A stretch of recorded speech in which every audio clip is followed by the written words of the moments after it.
My cousin pulled me aside at my welcome home party. Said, "Don't go inside yet. You need to see this first." He handed me his phone. There was a video, timestamp, 3 weeks ago.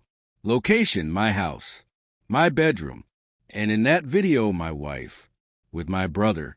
I was 7,000 miles away, wearing body armor, sleeping in 120-degree heat, getting shot at, and my brother was in my bed, with my wife. I watched that 47-second video 3 times, standing in my driveway, in my dress uniform, with 50 people inside waiting to celebrate my return. Then I walked in, and what I did next, my family still talks about it. Not because I lost control, but because I didn't. Hello, friends. Thanks for joining us at True Experience. If this story resonates with you, please hit that like button and subscribe to stay connected with more real-life tales of betrayal and justice. Drop a comment below telling us where you're watching from. We love hearing from our community across the USA, Canada, and around the world. Quick note before we continue. The names and some details in this story have been changed to protect privacy. This is one man's account of what happened to him. Now, let's get into it. My name is James. I'm 52 years old now. This happened to me 6 years ago, but I remember every detail like it was this morning. I joined the Army when I was 19. Met my wife, Jennifer, when I was 24. She was 22, working at a coffee shop near the base. Pretty girl. Quiet. Came from a good family. We dated for 2 years before I proposed. Got married in 2000. Small ceremony. My younger brother, Edward, was my best man. Edward and I grew up close. He was 3 years younger. I always looked out for him. When our dad left, I was 14. Edward was 11. I became the man of the house. Made sure he did his homework. Went to his basketball games.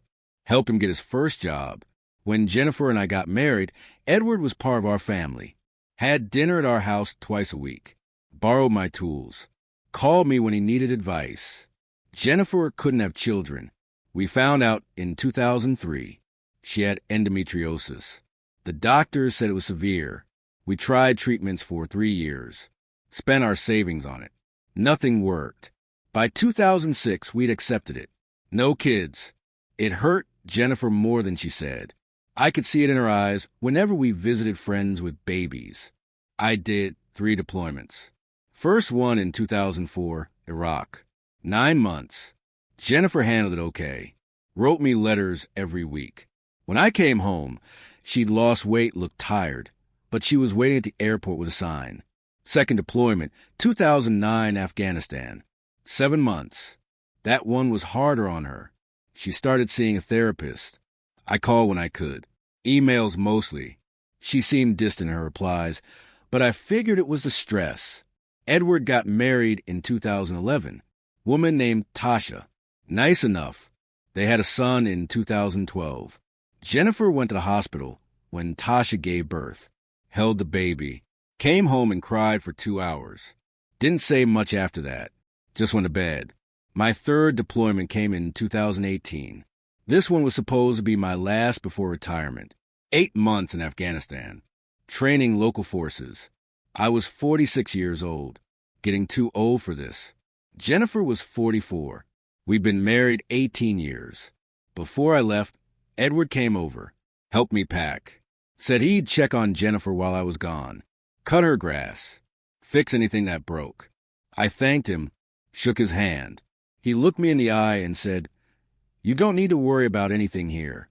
I got you." The deployment was rough. Lost 2 men in my unit. Saw things I still don't talk about. But I had a job to do. I called Jennifer when I could. Satellite phone. Connection was always bad. She sounded fine. Said Edward was helping. Yard looked good. Everything was okay. I came home in November. My unit landed at the base. There was a welcome ceremony. Families waiting. I got off the bus in my uniform. Looked for Jennifer in the crowd. Saw my mom, my sister, Edward and Tasha. Some friends. No Jennifer. My mom hugged me. Said Jennifer wasn't feeling well. Stayed home to finish setting up the party. They were all heading to my house for a celebration. I got in my truck. Followed everyone to my neighborhood. That's when my cousin Derek pulled me aside in the driveway. He's 29, good kid, works in IT. He had this look on his face, pale, sweating. He said, "Uncle James, I need to show you something before you go in." I said, "What's wrong?" He handed me his phone, said, "I'm sorry. I didn't know what to do. I only found out yesterday." The video started playing. Interior shot, my bedroom, my bed, daytime. I recognized the walls, the dresser, the window. Then I saw a movement. 2 people, naked. The camera angle was from the dresser, like a phone propped up. It was Jennifer and Edward. I watched for maybe 10 seconds. Couldn't look away. Couldn't process it. Then I stopped the video. Looked at the timestamp. 3 weeks ago, I was in Afghanistan, getting mortared, sleeping in a bunker, and they were in my bed. I asked Derek, "How did you get this?" He said, "Edward sent it to someone, by accident, in a group chat. Deleted it right away, but I screenshot it first. I've been sick about it. Didn't want to tell you over there. Thought you might do something. I don't know. I'm sorry." I handed him back the phone. Stood there. 50 people were inside my house. Jennifer, Edward, my whole family. There was a banner that said, "Welcome home." Balloons. I said, "Stay out here. I'll handle this."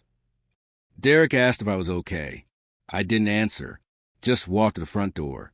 I went inside. Everyone was in the living room. Music playing. Food on the table. Jennifer came over first. Tried to hug me. I stepped back. She looked confused. I didn't raise my voice. Just said, "Everyone needs to leave except Jennifer and Edward." The room went quiet.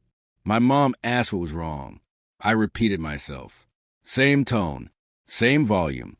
People started gathering their things. Confused. Whispering. Edward was standing near the kitchen.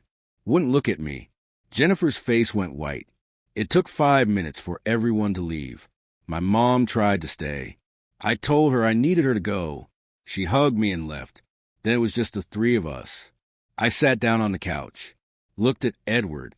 Said, "Derek showed me the video." Jennifer started crying immediately. Loud. Hands over her face. Saying, "I'm sorry," over and over. Edward didn't say anything. Just stood there. I asked him, "How long?" He mumbled something. I told him to speak up. He said, "For months." For months. I'd been gone for 8. Halfway through my deployment, they started this. I asked Jennifer, "In our bed?" She couldn't answer. Just kept crying. I said, "Pack a bag. You're leaving. I want you out in 30 minutes. She begged, dropped to her knees, said it was a mistake, said she was lonely, said she still loved me. I didn't respond, just looked at my watch. I turned to Edward. He finally looked at me. I saw it in his eyes.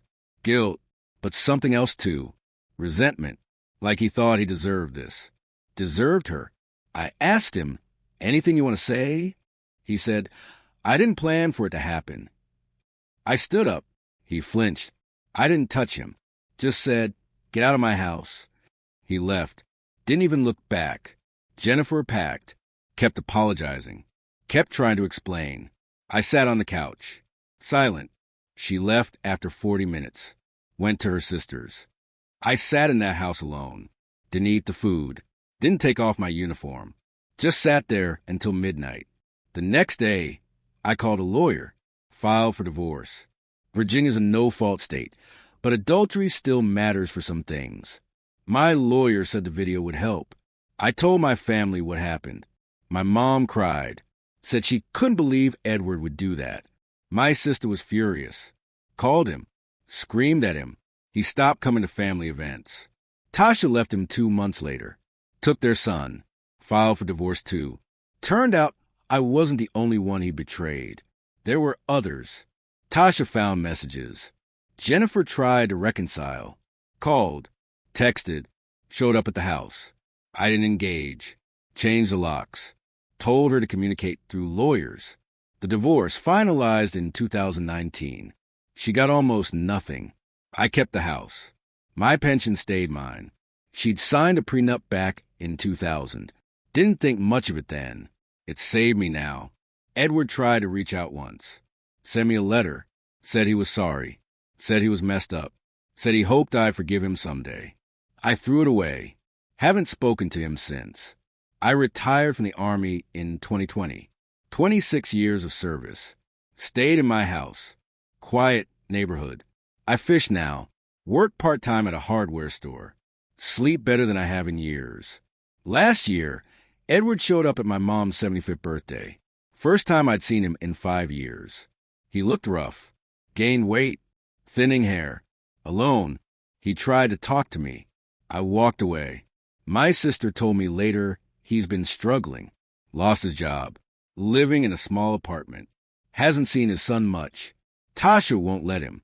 I don't feel sorry for him. I don't feel angry either. I just feel nothing.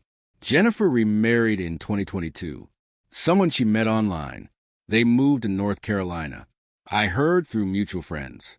Don't care. I'm doing okay. Got a dog. German shepherd named Sergeant. Good company. I see my nieces and nephews. Go to church on Sundays. Live a simple life. People ask me if I regret how I handled it. If I wish I'd yelled. Fought. Made a scene. I don't. I handled it the only way I knew how. With control. With discipline. The way I was trained. That's what the Army taught me. You don't react. You assess. You execute. You move forward. Some betrayals don't need a big confrontation. They just need a clean cut. And that's what I gave them both. I'm at peace now. That's more than either of them can say. If this story touched you or made you think, please take a moment to like this video and subscribe to True Experience. Share your thoughts in the comments below. Have you faced betrayal from someone you trusted? How did you handle it? We'd love to hear from you. And remember, sometimes the strongest response is the quietest one. Until next time, take care of yourselves.